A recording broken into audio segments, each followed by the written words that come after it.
Good morning. There is a lot to ponder on the markets today. The surprising RIL-EIH deal, DTC bill and Q1 GDP data are the top stories for the day. And then you have a renewed fall on Wall Street. Asian markets are weak, led by Japan and Taiwan. But China, Singapore and Hong Kong markets have not fallen as much. That augurs well for India, and we could see some bounce after a lower opening. GDP for April-June period is expected to be robust and could prop up the sentiments. Various estimates point to a growth reading of around 8.8% for the quarter ended June.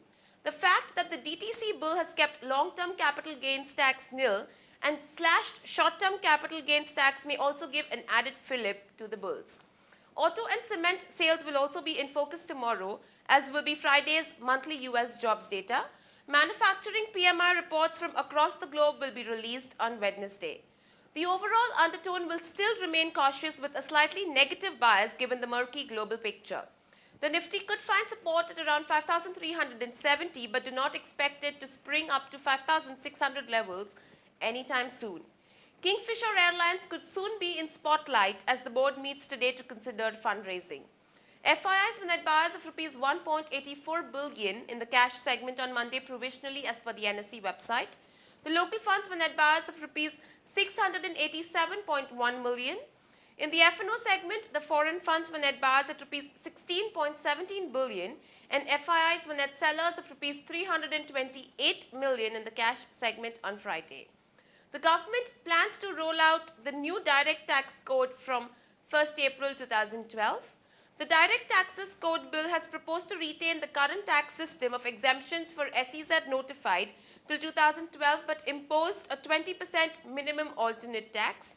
The proposed increase in exemption limits in the Direct Taxes Code Bill will benefit an overwhelming 96% taxpayers who earn less than 0.5 million rupees per annum.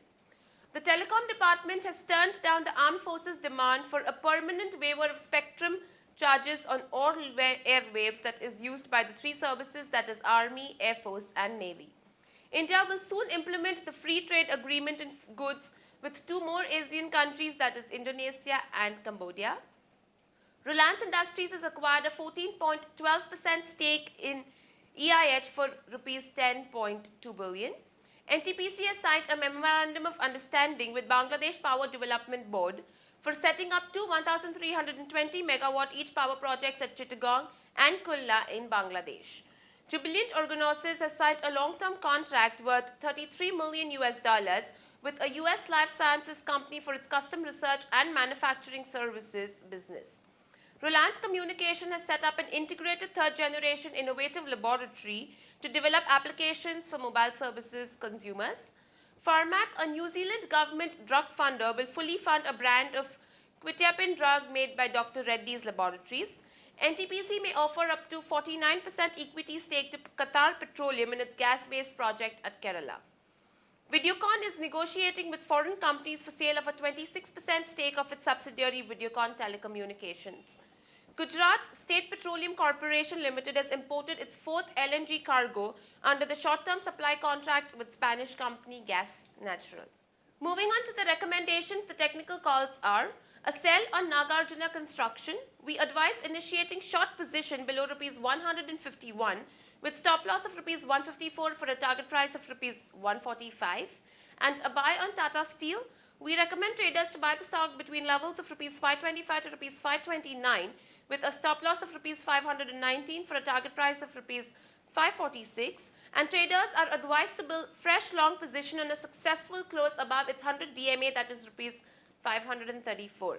The derivative strategies are: long Reliance September future in the range of Rs 953 to Rs 955 for a target price of Rs 973 and a stop loss is to be placed at Rs 943, and long PFC September future in the range of Rs 351 to Rs 353 for a target price of Rs 365 and a stop loss is to be placed at Rs 345. Thank you and have a great day ahead.